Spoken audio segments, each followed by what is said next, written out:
Hello students, good evening. আমরা last ক্লাসে আমরা অলরেডি এওলিয়ান প্রসেস স্টার্ট করেছিলাম। এওলিয়ান প্রসেসের তিনটে প্রসেসর আমি অলরেডি ডিসকাস করেছিলাম। ডিটেইলে ডিসকাস করেছিলাম ওনলি ইরোশনাল প্রসেসটা, বাকি দুটো রয়েছে ট্রান্সপোর্টেশন এন্ড ডিপোজিশন। সেই দুটো আজকে আমরা কমপ্লিট করব। আচ্ছা, এওলিয়ান প্রসেস কি জিনিস, কাকে বলে? অ্যাকচুয়ালি এওলিয়ান টার্মটা উইন্ডের প্রসেস বা উইন্ডের ওয়ার্কস কে আমরা ডিনোট করি এওলিয়ান টার্মটা দিয়ে। এওলিয়ান প্রসেসের মধ্যে তিনটে প্রসেস আমি আগেই বলেছিলাম ক্লাসে, আজকে আবার বলছি। Erosion, transportation and deposition. Erosion আমি বলে দিয়েছি, আজকে সরাসরি চলে যাচ্ছি ট্রান্সপোর্টেশন।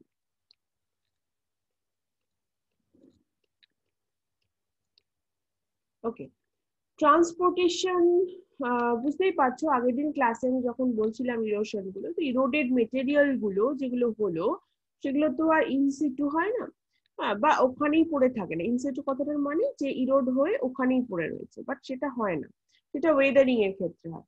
বাট এখানে কি হয়, এখানে সেটা মুভ হয়, মুভ করে। কার সাথে? না, উইন্ডের সাথেই মুভ করে।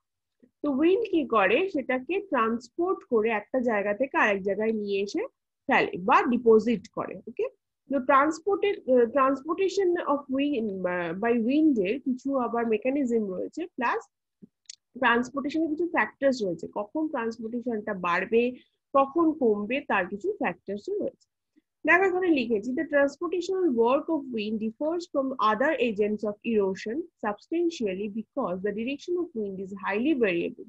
হ্যাঁ, এখানে একটা জিনিস মাথায় রাখতে হবে, বাকি যে অন্যান্য এজেন্টস অফ ইরোশন গুলো আছে, যেমন ওয়াটার, গ্লেশিয়ার, সি ওয়েভস, এদের কিন্তু ডিরেকশনটা অতটা উইন্ডের মতো ভেরিয়েবল না।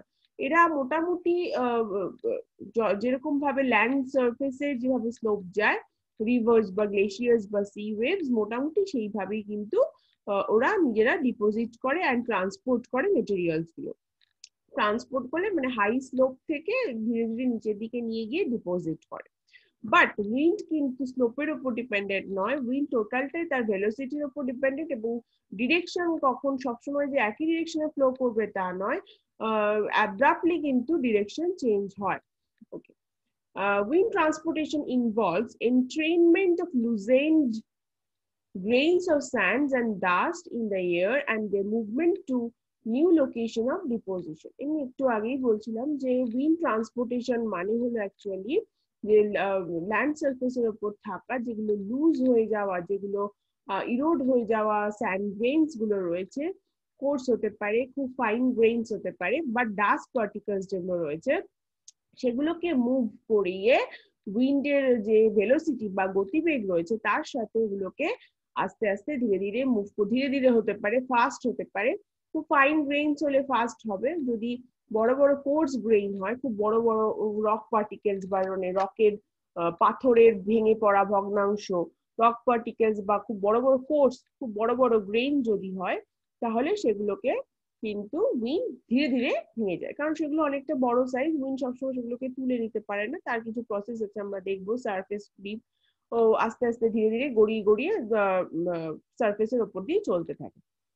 তো সেই প্রসেসটা একটু স্লোলি হয়, আর যদি সাসপেন্ডেড অবস্থায় ফ্লো করে তাহলে কিন্তু সেটা খুব ফাস্ট হতে পারে।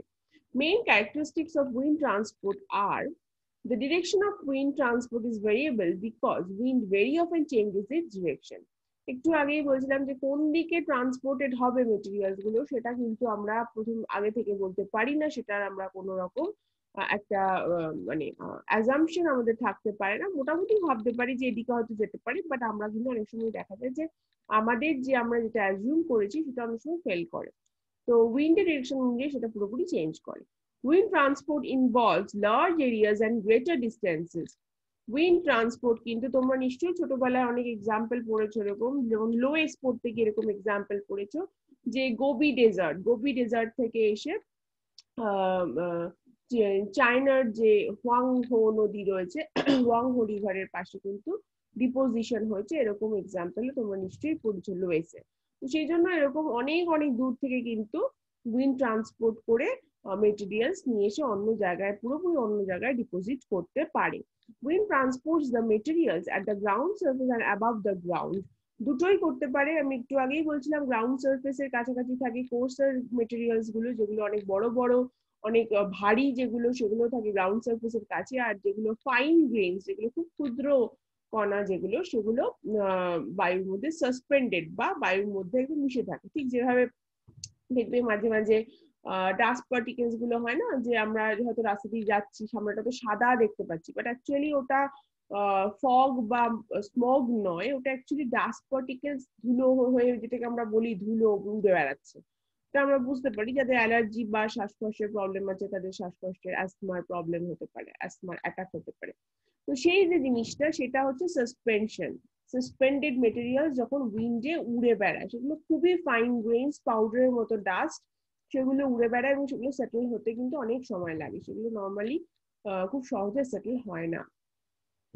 Only very fine materials are transported to greater distances in one step, while coarser materials are transported in stages and steps by rolling, jumping and leaping. এটা আমি একটু আগেই বললাম যে ফাইন গ্রেনস যেগুলো সেগুলো অনেক তাড়াতাড়ি অনেক দূরে অব্দি চলে যেতে পারে, এবং যেগুলো কোর্সার মেটেরিয়াল সেগুলো কিন্তু খুব তাড়াতাড়ি যেতে পারে না, যেহেতু সেই জন্য স্টেজ বাই স্টেজ, মানে সাপোজ হয়তো একটা জায়গা থেকে ফার্স্টে একটা জায়গায় গেল, সাপোজ এখানে ছিল কোর্সার মেটেরিয়াল গুলো এরকম ভাবে, এবং সেগুলো ওই দেখো এখানে বলেছে রোলিং, জাম্পিং এন্ড লিপিং। তো রোল করতে করতে, রোল করা মানে বুঝতেই পারছো, রোল করে করে গড়িয়ে গড়িয়ে গড়িয়ে গড়িয়ে ও এগোতে লাগলো, এগিয়ে কি হয়তো এখানে থেমে গেল, হয়তো উইন্ডের স্পিডটা তখন কমে গেল, আবার হয়তো 1 মাস পরে আবার ওরা রোল করে করে জাম্প করে করে যেতে শুরু করলো, এগোতে শুরু করলো। এইভাবে স্টেজের মানে স্টেপ বাই স্টেপ কিন্তু ওরা এগোতে থাকে। প্রসেসটা স্লো, বাট এইভাবে ধীরে ধীরে ধীরে ধীরে এগোতে থাকে। তিনটে মেকানিজম আছে। First one is suspension. Suspension হলো very fine materials with a diameter of less than 0.2 mm are kept in suspension by upward moving air. Upward moving air যখন উইন্ড ওপরের দিকে, নিচ থেকে উপরের দিকে ওঠে, যখন উইন্ড এইভাবে ফ্লো করে, সাপোজ এটা আমার সারফেস এবং উইন্ড এইভাবে নিচ থেকে উপরের দিকে উঠছে, তখন এখানে থাকা loose soil, loose sand grains যেগুলো লুজ অ্যান্ড ভীষণই লুজ একদম, যার মধ্যে সয়েল ময়েশ্চার নেই বললেই চলে, সেইগুলোকে কিন্তু উড়িয়ে নিয়ে যায় এবং ধীরে ধীরে উইন্ডের সাথে উপরের দিকে উঠে যায়। দেখবে অনেক সময় ডেজার্ট রিজনে আমরা শুনতে পাই স্যান্ডস্টর্মে পুরো সাদা হয়ে যায়, কিছু দেখা যায় না, সেগুলো কিন্তু এই ফাইনাল যে মেটেরিয়ালস যেগুলো সেগুলোই কিন্তু উড়িয়ে নিয়ে এরকম করে রোটেট করতে থাকে। তো সেটাই তখন স্যান্ডস্টর্ম হয়। রোটেটিং উইন্ডের সাথে সাথে ওইগুলো ওই স্যান্ড পার্টিকেলস গুলো রোটেট করতে থাকে, বাট সেই স্যান্ড পার্টিকেলস গুলো grain size should be less than 0.2 mm, এটা মাথায় রাখতে হবে। আচ্ছা, such materials kept in suspension are called dusts, and extremely fine particulate matters are called haze or smoke. Hedge কথাটা টার্মটা মাঝে মাঝেই শুনবে, যে পাউডারের মতো যেটা, একদম পাউডারের মতো যেটা, সেটা হচ্ছে extremely fine particulate matters are called haze or smoke. And তার থেকে একটু সামান্য বড়, যেটা চোখে দেখতে পাই, হাতে ধরতে পারি, সেই গ্রেনস গুলো হলো dust. Okay, the suspended materials are carried by wind for greater distances. অনেক দূর পর্যন্ত, যেহেতু ভীষণই ফাইন গ্রেনস এবং খুব হালকা, তো সেই কারণে অনেক দূর পর্যন্ত কিন্তু সাসপেন্ডেড মেটেরিয়ালস গুলো ক্যারিড বাই হতে পারে। এগুলো সেটেল করা বরঞ্চ অনেক ডিফিকাল্ট, অনেক খুব রিভার হতে হবে, সয়েল ময়েশ্চার থাকতে হবে, বা অ্যাটমসফেরিক ময়েশ্চার কন্টেন্ট ভালো থাকবে, তাহলে তখন দেখা যায় ধীরে ধীরে এরা সেটেল হচ্ছে, নাহলে কিন্তু এরা ওইভাবেই উইন্ডের সাথে সাথে ফ্লো করতে থাকে। Saltation: the materials larger than 0.2 mm in diameter are transported through the mechanism of bouncing, leaping or jumping. This mechanism is called saltation. আগের দিন ক্লাসে আমি বুঝিয়েছিলাম, সালটেশন হচ্ছে যখন একটু বড় বড় ফাইন গ্রেনস গুলোর থেকে একটু বড় বড় মেটেরিয়াল যখন উইন্ডের ধাক্কায় বাউন্সিং, মানে এরকম লাফিয়ে লাফিয়ে বাউন্স করতে করতে যখন এগোতে থাকে, তখন সেগুলো হচ্ছে সালটেশন। লিপ দিয়ে দিয়ে, এটা বড় বড় জাম্প দিয়ে দিয়ে এগোতে থাকে, তখন তাকে বলে সালটেশন। সারফেস ক্রিপ হচ্ছে স্যালটেটিং যে মেটেরিয়ালস গুলো তাদের থেকেও বড়, যেগুলো স্যালটেটিং এজেন্টস গুলো, সরি স্যালটেটিং মেটেরিয়াল গুলো থেকেও বড়, যেগুলো রক পার্টিকেলস বা বড় বড় যে মেটেরিয়ালস গুলো থাকে, সেগুলো কিন্তু উইন্ড ওগুলোকে ফ্লো বা জাম্প দেওয়াতে পারে না। সেগুলো অনেকটা হেভি হয়, সেগুলো তখন সারফেসের ওপরেই কি হয় ক্রিপ করে করে, মানে ক্রিপ কথাটার বাংলা মানে হচ্ছে হামাগুড়ি দেওয়া, ক্লিপ করে করে ধীরে ধীরে গড়িয়ে গড়িয়ে গড়িয়ে গড়িয়ে একটার পর একটা সারফেসের উপরেই গড়িয়ে গড়িয়ে গড়িয়ে গড়িয়ে এগোতে থাকে, একটু একটু করে এগোতে থাকে। এটা কি বলে? Surface clip. আচ্ছা দেখো এখানে একটা এক্সাম্পল দিয়েছে, একটা ছবি, একটা ডায়াগ্রাম। আচ্ছা ডায়াগ্রামের কথা একটু বলে দিই, কেউ কোনো বইতে বাংলা বা ইংলিশ এই ডায়াগ্রাম গুলো পাবে না। ছবি দেওয়ার কথা হচ্ছে না, কিন্তু যে ডায়াগ্রাম বা ইমেজ বা ফটো দেওয়ার কথা আমি বলছি না, কিন্তু যে ডায়াগ্রাম গুলো আমি পড়াতে পড়াতে ক্লাসে দিয়েছি সেই ডায়াগ্রাম গুলো দিলে কিন্তু 5 on 5 তোমরা পেতে পারো। তাই বা 10 on 10, 10 আসে না, তিনটে প্রসেস একসাথে আসে না, যে কোনো একটা প্রসেস আসে। যে প্রসেসটা ডায়াগ্রাম আমি দিচ্ছি যে প্রসেস গুলোতে, সেই প্রসেস গুলো দয়া করে তোমরা ডায়াগ্রাম এক্সামের সময় দিও, তাহলে কিন্তু 5 on 5 পেয়ে যাবে। দেখো এখানে রয়েছে এই যে ক্রিপ হচ্ছে সারফেসের উপর দিয়ে সমানে গড়িয়ে গড়িয়ে গড়িয়ে গড়িয়ে এগোচ্ছে, আর সালটেটিং হচ্ছে যে লাফ দিয়ে দিয়ে লাফ দিয়ে দিয়ে এগোচ্ছে, আর সাসপেনশন তো বুঝতেই পারছো যখন যে উইন্ড যেটা রয়েছে তার মধ্যে এটা ভেসে বেড়াচ্ছে। Next is a depositional process. It is last process. Depositional work of wind is geomorphologically very important because significant features like sand dunes and loess are formed. Sand dunes আমরা পড়বো, ভীষণ সিগনিফিকেন্ট একটা ফিচার। তোমরা যদি কখনো ডেজার্টে ঘুরতে যাও বা যদি কোস্টাল রিজনে ঘুরতে যাও দেখতে পাবে স্যান্ড ডিউনস গুলো। স্যান্ড ডিউনস গুলো এরকম বড় বড় পাহাড়ের মতন, পাহাড় বলবো না, টিলা বলতে পারো, এরকম হয়ে থাকে। সেটা কিন্তু ওর তলায় কিন্তু কোনো রক স্ট্রাকচার থাকে না, টোটালটা স্যান্ডের ডিউনস, স্যান্ডের বড় বড় পাহাড়, বালির পাহাড় হয়ে থাকে। তো সেগুলোকে আমরা বলি স্যান্ড ডিউন। এবং লোয়েসও one kind of sand dune বলবো না, লোয়েসও one kind of deposition, very important. সেটা আমি একটু আগে এক্সাম্পল দিচ্ছিলাম লোয়েসের, যে গোবি ডেজার্ট থেকে এসে অনেক দূর অনেক কিলোমিটার পেরিয়ে এসে, আমি নেক্সট ক্লাসে যখন লোয়েস পড়াবো তখন আমি ম্যাপটা দেখাবো যে কত কিলোমিটার পেরিয়ে এসেও চায়নার হুয়াংহো যে রিভার রয়েছে সেই রিভারের পাশে কিন্তু ডিপোজিটেড হয়েছে। Deposition of wind-blown sediments occurs due to marked reduction in wind speed and obstruction caused by bushes, forests, marshes, and water bodies like swamps, lakes, big rivers, whales. Sorry, এটা whale হবে, এটা ই হবে, আমি এ লিখেছি, whales, etc. বুঝতেই পারছো যখন wind খুব স্পিডে ফ্লো করতে থাকে, ভেলোসিটি মানে উইন্ডের গতিবেগ বা ভেলোসিটি যখন বেশি থাকে তখন কিন্তু ডিপোজিশন হয় না, তখন ইরোশন হয়ে যাওয়ার পর ইরোডেড মেটেরিয়ালস গুলো দিয়ে ট্রান্সপোর্টেড হতে থাকে। বাট ডিপোজিশন কখন হয়? ডিপোজিশন যখন হয় তখন হচ্ছে উইন্ড ফ্লো করতে করতে কোনো একটা অবস্ট্রাকশন পেলো, অবস্ট্রাকশন হতে পারে সেটা ভেজিটেশন কভার, হতে পারে সেটা বড় বড় স্যান্ড ডিউনস, হতে পারে সেটা কোনো বুশ, বুশ মানে ঝোপঝাড়, ফরেস্ট হতে পারে, মার্শ মানে ওই টাইপেরই আর কি, জংলা ঝোপঝাড়, একটু জলা জমি, জলা জমিতে ঝোপঝাড় হলে মার্শ বলে।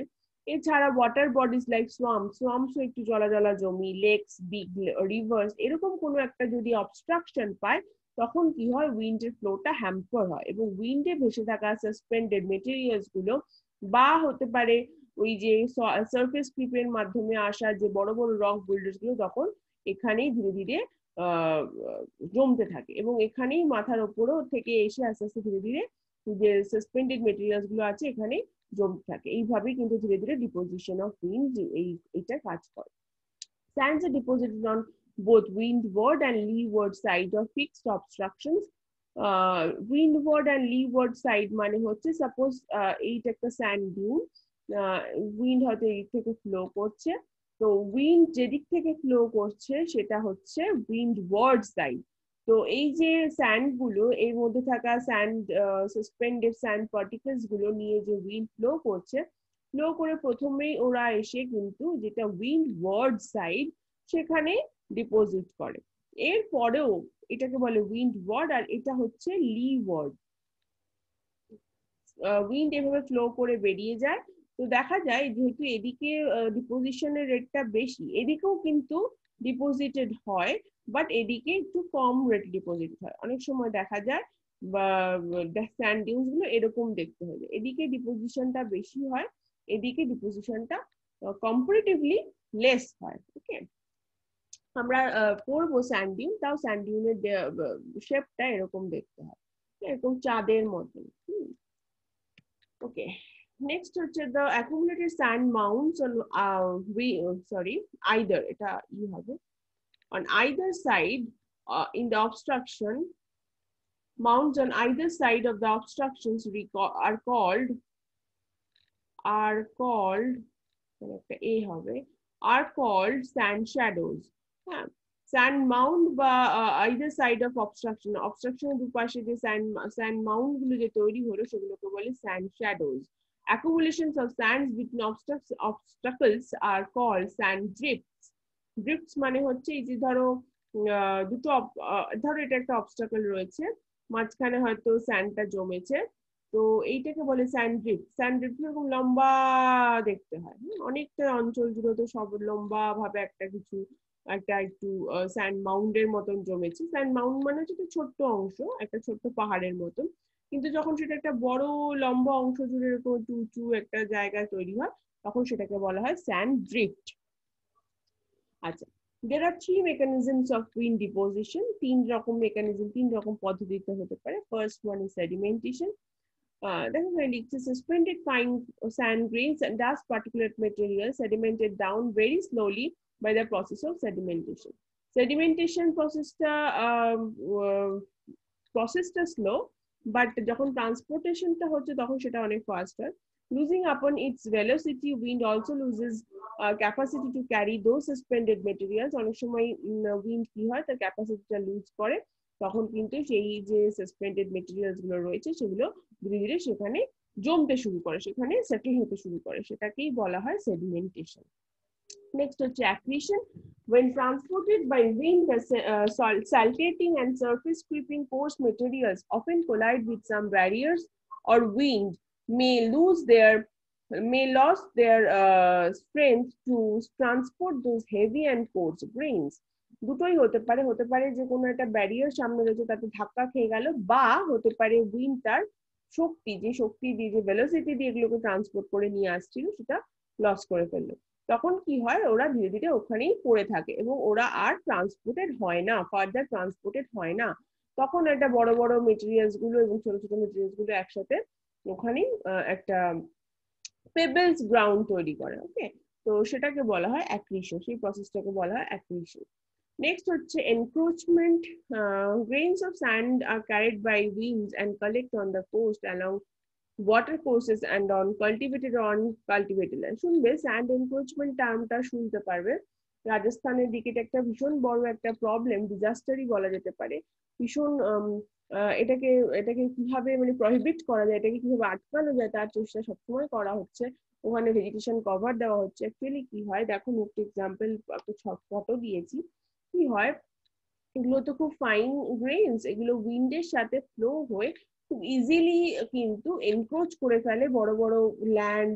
হ্যাঁ, তোমরা এরকম অনেক ফটো দেখবে, হয়তো কোনো একটা ভিলেজ ছিল সেখানে হয়তো কেউ থাকে না, কিন্তু রাজস্থানি ভিলেজ, সেই ভিলেজ গুলো কিন্তু পুরোটাই প্রায় অর্ধেক বাড়িঘরের ম্যাক্সিমামটা স্যান্ডের তলায় চলে গেছে। হ্যাঁ, হয়তো ওয়েলটা পুরোটাই স্যান্ড দিয়ে, যে কুয়ো ছিল কুয়োটা হয়তো পুরোটাই স্যান্ড দিয়ে বুঝে গেছে। তো এরকম তোমরা দেখতে পাবে, ছবি গুগল করলেই দেখতে পাবে। এখানেও দেখো আমি একটা এক্সাম্পল দিয়েছি, যেখানে একটা একটা ফেন্স ছিল, একটা ব্যারিয়ার, একটা কিছু একটা ছিল, ফেন্সিং বোঝো তো, ফেন্স মানে হচ্ছে যেমন বাড়ির ফেন্সিং হয় না, পাঁচিলের মতো একটা কিছু ছিল। তো সেটাকে দেখো কিভাবে এনক্রোচমেন্ট হয়ে এটা এটা তলায় চলে গেছে, এবং ওই দিকটা দেখলে বুঝতে পারবে যে এটা অ্যাকচুয়ালি কতটা নিচুতে। কিন্তু দেখো এই জায়গাগুলো পুরোটাই প্রায় বালির তলায় চলে গেছে, এটাই হচ্ছে এনক্রোচমেন্ট। এবং এটা খুব বাজে একটা প্রসেস। এইটা প্রসেসে কিন্তু ধীরে ধীরে ডেজার্টিফিকেশন হয়, ডেজার্টিফিকেশন বা মরুকরণ বা ডেজার্টের অ্যাডভান্সমেন্ট হতে থাকে। তো সেই জন্য এনক্রোচমেন্ট প্রসেসটাকে খুব একটা বাজে প্রসেস, কিন্তু এই প্রসেসেও ডিপোজিশন হয়। তো এই ছিল আমাদের মোটামুটি উইন্ডের প্রসেস গুলো। নেক্সট ক্লাস থেকে আমরা উইন্ডের যে ল্যান্ডফর্মস গুলো আছে, প্রত্যেকটা প্রসেসের জন্য যে ল্যান্ডফর্মস গুলো হয়, ট্রান্সপোর্টেশনে কোনো ল্যান্ডফর্মস নেই, ডিপোজিশনাল ল্যান্ডফর্মস অ্যান্ড ইরোশনাল ল্যান্ডফর্মস যেগুলো আছে সেগুলো আমরা নেক্সট ক্লাসে পড়া স্টার্ট করব। Thank you all. Thank you for your patience. See you in the next class.